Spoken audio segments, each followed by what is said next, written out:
você está? Espero que muito bem. Meu nome é Thaís Oliveira, eu sou do blog Princesas Adoradoras e este é o nosso último vídeo estudando o livro de Esther. Durante este mês de julho, nós nos debruçamos sobre o livro de Esther, analisando capítulo por capítulo e aprendemos muitas coisas legais, não foi não? Nós pudemos ver o cuidado do Senhor ali naquela história, a provisão dele o tempo todo, apesar do nome dele não ser citado nenhuma vez nesse livro.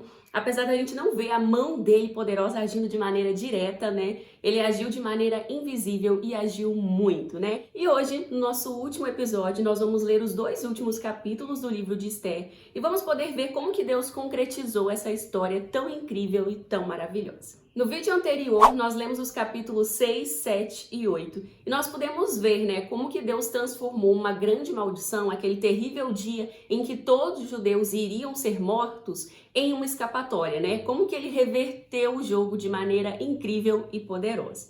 Esses dias eu estava lendo um livro do MacArthur, que eu tenho aqui em casa, uma espécie de comentário bíblico, e ele fez uma analogia muito interessante do livro de Esther. Ele comenta nesse livro que o livro de Esther parece um imenso jogo de xadrez. E o tempo todo é o Senhor e o inimigo mexendo as peças do tabuleiro, né? O Senhor está ali mexendo as peças de Esther, de Mardoqueu, de outros personagens, ao mesmo tempo que o inimigo tenta fazer as suas jogadas também. E quando parece que o inimigo vai ganhar o jogo, nós vemos o Senhor dando checkmate, aquele lance de vitória, sabe? E é realmente ele que tem o controle de todo esse jogo e é ele que dita o final do jogo. Eu gostei muito dessa analogia, acho que encaixou muito bem com as discussões que nós fizemos aqui até agora. Realmente é algo que eu gostei muito, inclusive postei lá no nosso Instagram. Se você não segue a gente lá ainda, @PrincesasAdoradorasoficial, segue lá que eu postei esse trechinho e você pode ler e meditar mais a respeito disso também. É uma analogia que eu gostei bastante, acho que faz todo sentido, né? Porque o livro de Esther realmente parece um jogo de xadrez e a gente vê o Senhor atuando, mesmo de maneira sutil, mas ainda assim poderosa o tempo todo. E é assim que ele atua nas nossas vidas também, né?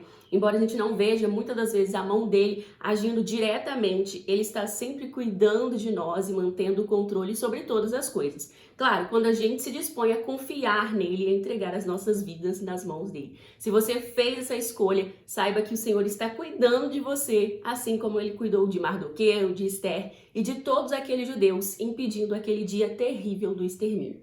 Antes de começar então a leitura dos capítulos de hoje, eu só quero dizer para você, caso tenha chegado nessa série através desse vídeo aqui, volte nos outros vídeos para você poder estudar os outros capítulos com a gente também, porque tem muita informação bacana, tem muita dica de recurso legal que você pode usar aí na sua leitura. Então, se você puder, volte nos outros vídeos para você ver tudo, acompanhar tudo de perto, tá bom? E mês que vem, né, no mês de agosto de 2021, nós vamos ler juntas outro livro da Bíblia. Então, se você quiser ler com a gente, se inscreve aí no canal e participa também do nosso grupo no Telegram. Lá a gente faz a escolha do livro, conversa a respeito do livro, troca dicas, informações, resumos, enfim, é bem legal. Então, se você ainda não participa desse canal lá, participa, o link tá aqui na descrição, tá bom?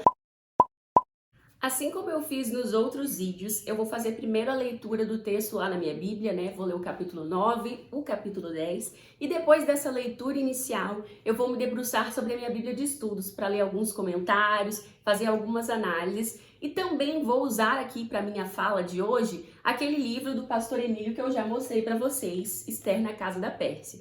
Eu li esse livro durante todo esse mês de julho, fui lendo de acordo com os capítulos, né? Li um pouquinho a cada semana. Concluí esse livro ontem e eu não estava pronta para concluir esse livro porque eu realmente amei essa leitura. Esse livro abriu a minha mente, sabe? Me fez perceber questões sobre o livro de Esther que eu ainda não tinha percebido. Então, com certeza, agregou muito a minha leitura e o meu estudo de Esther dessa vez. Então, se você ainda não adquiriu, se você ainda não comprou, se você ainda não conhece a escrita do Emílio, eu indico muito que vocês comprem esse livro, que vocês o leiam, porque realmente é um material que vale a pena, sabe? Vai enriquecer muito o seu estudo a respeito de Esther. É um livro de fácil leitura, fácil acesso, com comentários muito interessantes. É um livro muito gostoso de ler, vale muito a pena. E se você quiser comprar esse livro, compra pelo nosso link na Amazon. Todo vídeo eu deixo um link da Amazon aqui embaixo. Esse é um link de associados, então toda vez que você faz uma compra através desse link, uma comissão da sua compra é gerada pra gente aqui do Princesas Adoradoras, é gerada pra mim. E você não paga nada mais por isso, sabe? Não interfere no seu valor final.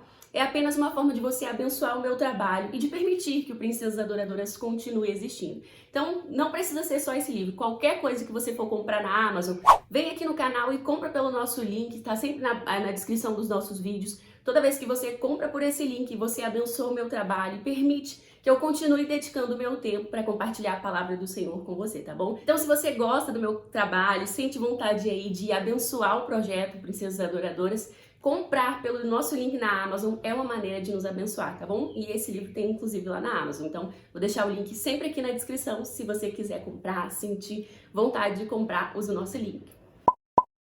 Sempre que eu posto aqui que eu estou ouvindo música enquanto eu faço minha leitura ou estudo da Bíblia, vocês acabam me perguntando quais são as músicas que eu ouço, né? E eu gosto muito de ouvir músicas internacionais durante esse momento de leitura e de estudo, né? Eu gosto de ouvir grupos internacionais cristãos, de worship, não só de worship, algumas músicas folks também, alguns estilos aí diferentes. E eu gosto muito de ouvir porque me ajuda a me desconectar do mundo à minha volta e torna o momento de leitura mais gostoso, mais íntimo, sabe? Mais prazeroso. Então eu vou deixar na descrição do vídeo uma listinha com alguns cantores que eu estou ouvindo no momento que eu gosto bastante. Hoje, inclusive, eu vou ouvir o grupo Maverick City, Maverick, acho que é assim que se pronuncia. Eu conheci esse grupo recentemente, é um grupo americano de worship, e eu estou gostando muito das músicas, são lindíssimas as músicas, tem ministrações muito poderosas também, muito incríveis, e eu tenho gostado muito de ouvir, então eu indico que você conheça também. Vou deixar o nomezinho escrito aí na descrição para você pegar direitinho também, tá bom? Então vamos lá, a nossa leitura de hoje.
Bom, gente, terminei as minhas leituras, peguei um cafezinho aqui quentinho já para vir aqui conversar com vocês.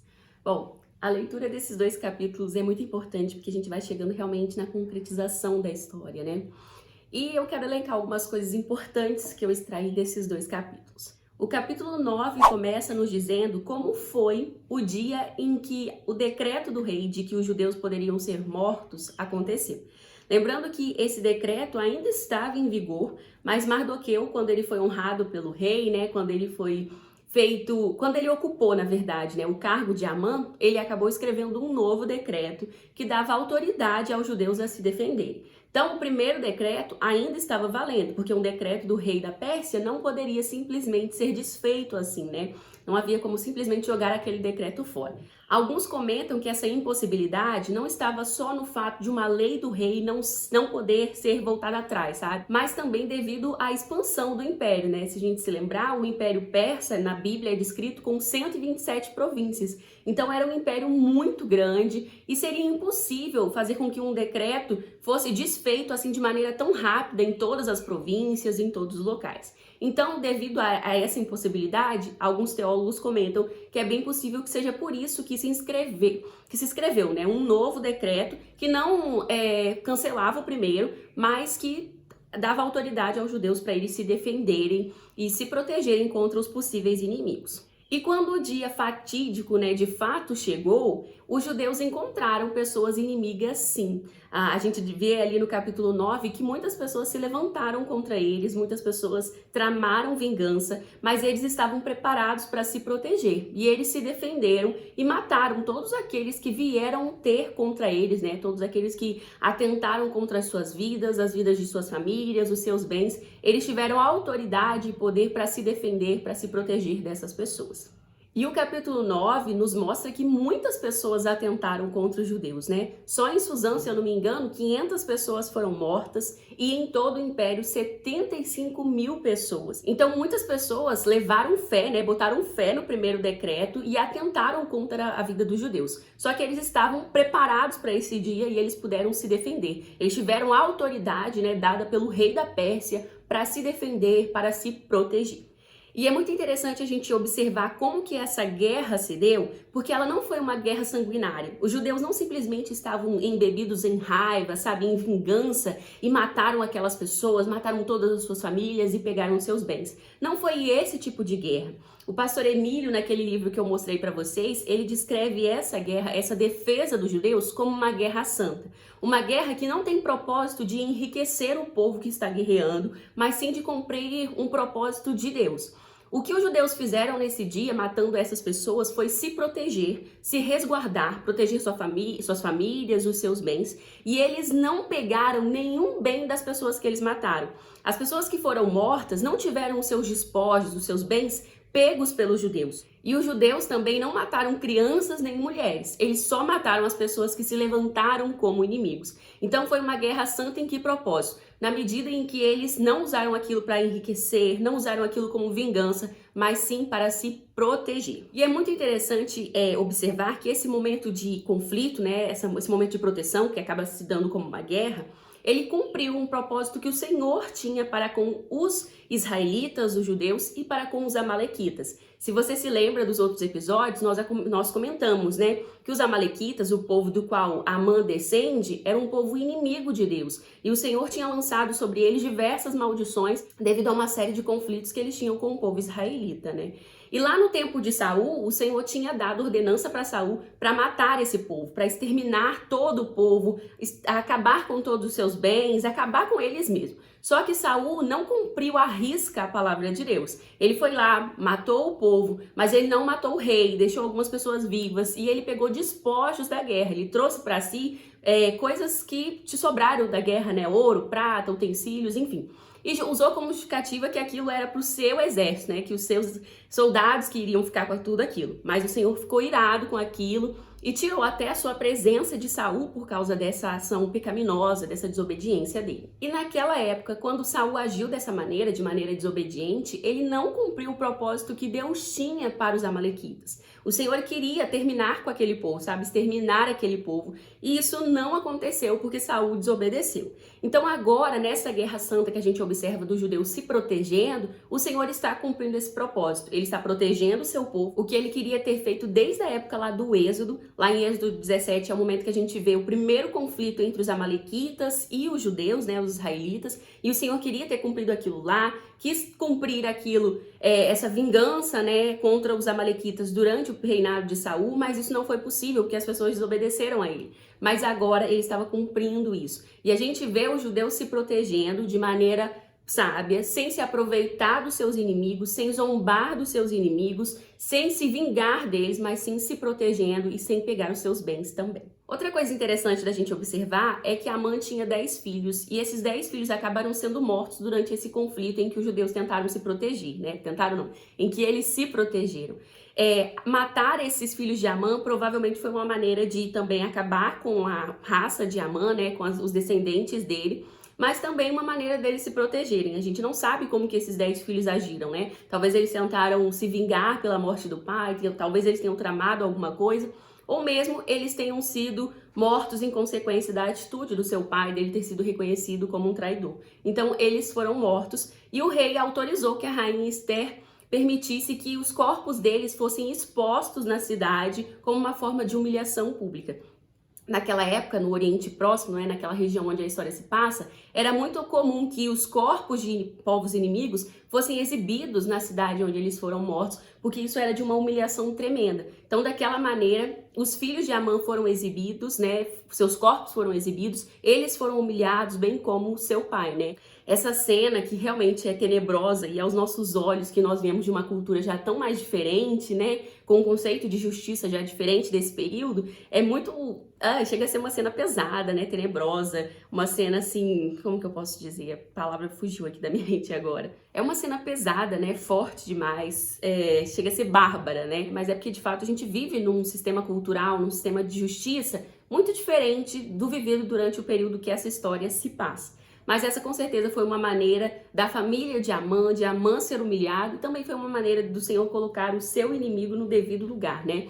Porque Amã não estava tramando só contra um povo, ele tramou principalmente contra o Senhor. O capítulo 9 também nos mostra da criação do Purim, né? Aquele dia em que os judeus puderam se proteger, puderam se guardar dos seus inimigos, se tornou um dia de celebração, um dia de alegria. O dia que seria o dia de morte, de pranto, de dor, o Senhor transformou em um dia de paz, um dia de alegria, de celebração, porque ele reverteu o mal em bem. E Mardoqueu e Ester instituíram que aquela data, né, deveria ser celebrada por todos os judeus, todos os anos. Eles criaram ali uma espécie de feriado, né? Um momento que virou tradição, que virou costume para eles celebrarem, agradecerem a Deus. E essa festividade ficou conhecida como Purim.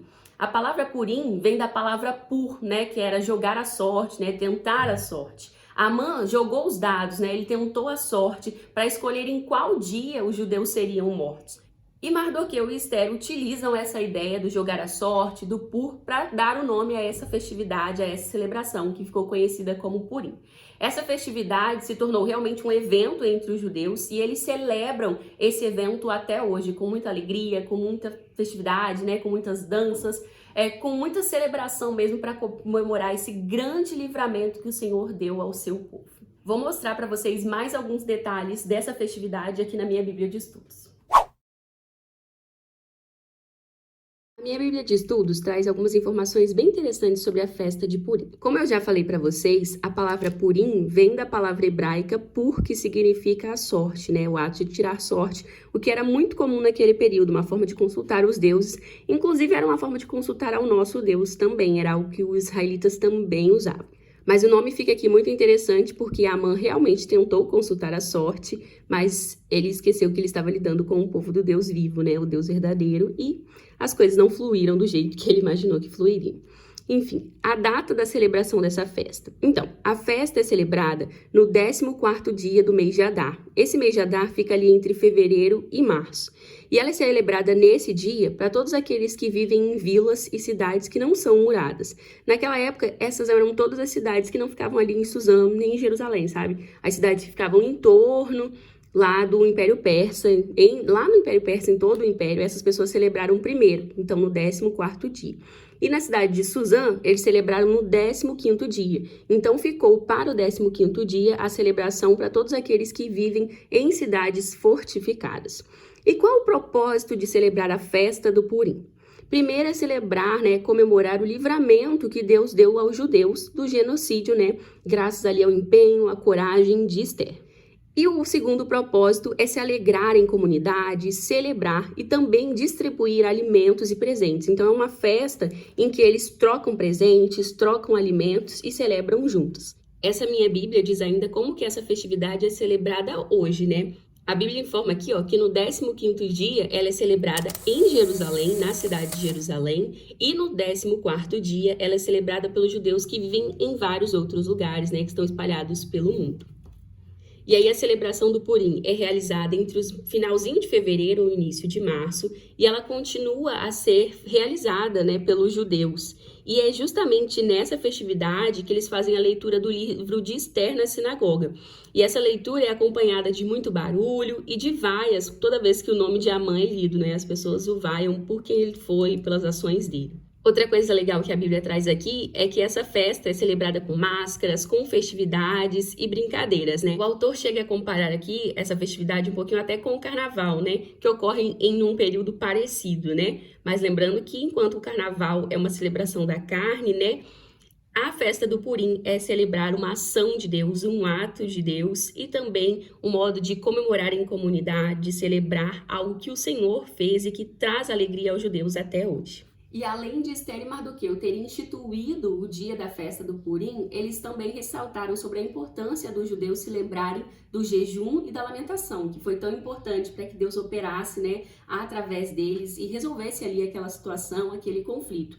E até hoje, os judeus se lembram do jejum de Esther e realizam o jejum de Esther bem próximo ali de comemorar o Purim, né? Então, em alguns dias antes do Purim, eles também fazem o jejum, também jejum. E eu também, realeza, não posso deixar de ressaltar aqui a importância do jejum para as nossas vidas também, né? O ato de jejuar não é simplesmente se abster de comida ou de alguma coisa para pedir a Deus algo. Às vezes a gente realmente pode usar o jejum para interceder por algo, para pedir que Deus realize alguma coisa. Mas o jejum é muito mais do que isso. Jejuar é controlar a sua carne, é privar a sua carne de algo que ela gosta, de algo que ela precisa para alimentar o seu espírito, sabe? É você massacrar a sua carne, dominar a sua carne para que você possa viver em espírito. E toda vez que a gente jejua, nós estamos procurando viver através do espírito. A forma como o Senhor nos chamou para viver de fato, né? É claro que o jejum precisa ser feito com muita sabedoria, com muita prudência. Não basta você só se abster de alguma coisa. O momento do jejum é hora de orar, de passar tempo com Deus, de voltar de fato os seus pensamentos para Deus, né? Jejum sem oração não adianta nada, é só uma dieta. Para o jejum ser significativo, ele precisa da oração, da comunhão com o Senhor. Então, que com sabedoria, prudência, a gente possa também fazer do jejum a nossa estratégia de guerra, para que a gente busque orientação em Deus. Toda vez que a gente jejua, nós nos vaziamos de nós mesmas, nós dominamos a nossa carne para nos tornarmos mais sensíveis à voz de Deus, para nos tornarmos mais sensíveis à presença de Deus. Então, ele nos enche, ele fala conosco, ele nos faz observar coisas que às vezes passariam despercebidos, porque ele nos ajuda ali através do jejum a ver mais em espírito do que em nossa carne, né? Então que a gente possa praticar também o jejum em nossa jornada com Deus. Já o capítulo 10, que é tão curtinho, né, e finaliza ali a nossa história, nos informa que depois de algum tempo o rei Assuero instituiu um tributo, né, que todo o império deveria pagar. A minha Bíblia de Estudos aponta que é bem provável que esse tributo tenha sido para renovar os cofres públicos, né? Porque o rei havia perdido uma grande guerra para os gregos, isso acabou quebrando, né, os cofres públicos. E é bem provável que esse imposto que ele instituiu seria para renovar os cofres públicos, para trazer renda de novo para o bolso do rei, né? E para manter ali o império que havia fracassado naquela batalha contra os gregos.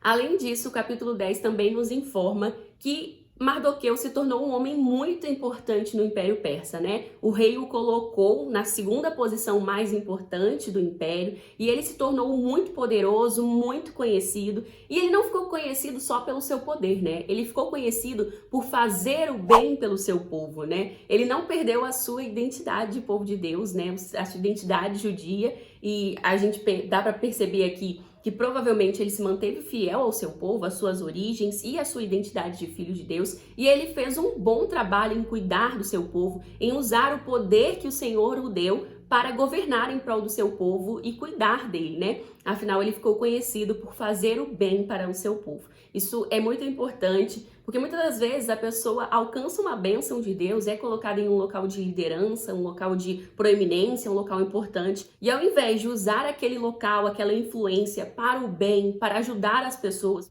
para cumprir o propósito de Deus na vida dela, a pessoa acaba sendo corrompida pelo poder, né? E acaba utilizando o poder para si, para angariar fundos, dinheiro, posse, riqueza para si, poder para si, ao invés de fazer o bem. Infelizmente, a gente vê muito isso no Brasil, né? Tanto no meio cristão quanto no meio secular, né? Quantos políticos aí ascendem o poder, alcançam, são eleitos e ao invés de usar ali o seu cargo político para o bem da nação, para o bem das pessoas, usam para o seu próprio bem. E a gente vê isso não só na política, mas até mesmo no dia a dia da igreja, né? Quantos pastores alcançam uma posição bacana dentro da igreja, são honrados e usam mal, né, o seu papel, o seu local de influência e de poder. Então, que a gente possa pensar isso também, né? Mardoqueu e Esther nos ensinaram muito a respeito de manter a nossa identidade. Em alguns momentos, eles esconderam a sua identidade de judeus, em alguns momentos, eles tomaram decisões que não foram sábias, mas, no fim, eles mantiveram a sua identidade.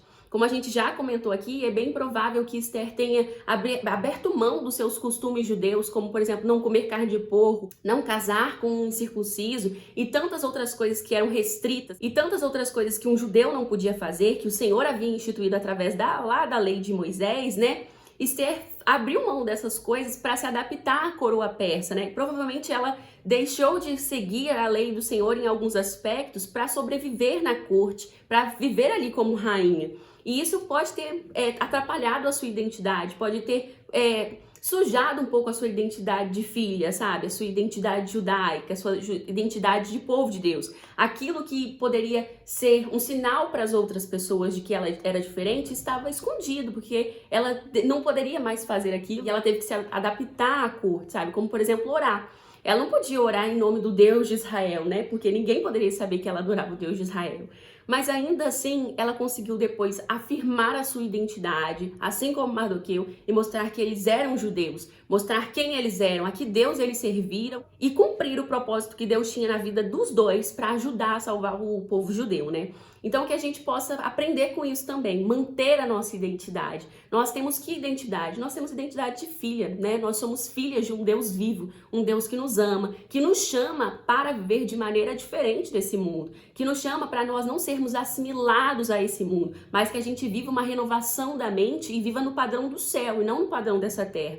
Então que a gente possa aprender com esses personagens a manter a nossa identidade de filhas também, a viver fazendo a diferença, a ter coragem de viver nos padrões do céu e não nos padrões dessa terra. Que a gente não venha a se acomodar a este mundo e deixar que os valores passageiros dessa terra, valores que são corruptíveis, valores que muitas vezes não trazem os princípios de Deus, a verdade de Deus, que a gente não se permita ser assimilado, que a gente não se acostume a esse mundo, mas que a gente viva no padrão do céu e mantenha as nossas identidades de filha todos os dias. Sempre que eu leio Esther, eu aprendo muito sobre essência, sabe? Que a gente precisa manter a nossa essência, que a gente precisa manter as nossas origens, a nossa raiz. E se as nossas raízes estão fircadas, se nós estamos enraizadas no nosso Abba, no nosso Deus, então a gente precisa manter o que Ele tem para nós, o que Ele nos chamou para viver. Então que a gente tenha coragem, assim como Esther e Mardoqueu, de manter a nossa identidade de filhas, de manter a verdade de Deus, os princípios de Deus, de lutar em prol de um bem maior, em prol do seu povo, né?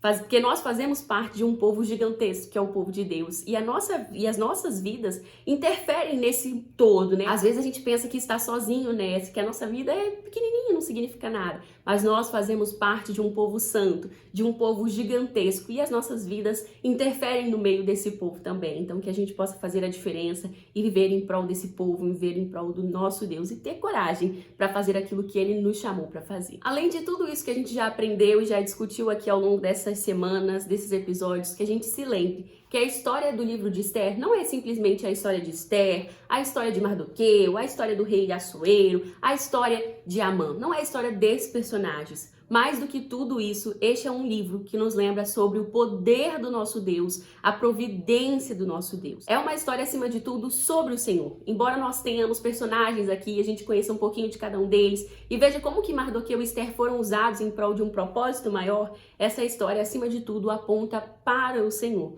E ela nos lembra que Ele não perde o controle das coisas, mas que Ele mantém tudo em suas mãos.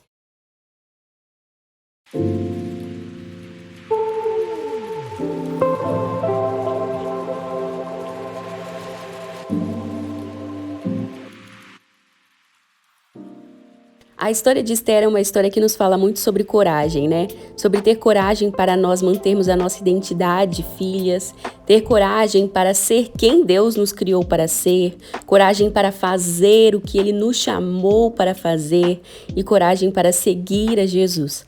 Estas foram algumas das lições que ficaram para mim, dentre tantas, né, que nós aprendemos durante esse estudo e essa leitura.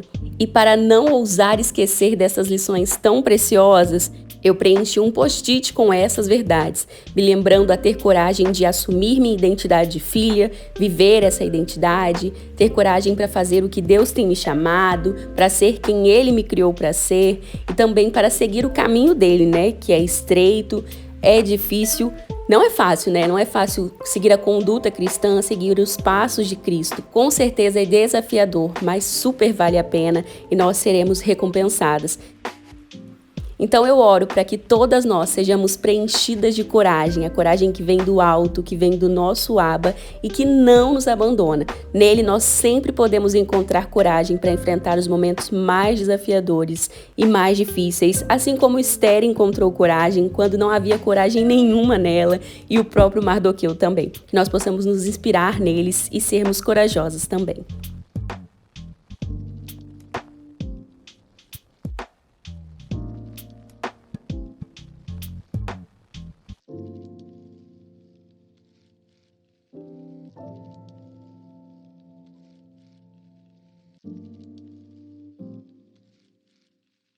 Bom, este foi então o nosso último episódio do nosso Study Bible de Esther. Espero que estes vídeos, esses vlogs tenham abençoado você, tenham te ajudado a compreender melhor este livro, tenham desenvolvido ainda mais o seu gosto por estar na presença de Deus, por estudar a palavra, por passar tempo com o seu pai. Espero que de alguma maneira essa série de vídeos tenha abençoado você de verdade, pelo menos um pouquinho. E eu conto com você, com a sua presença e participação para o nosso próximo Study Bible.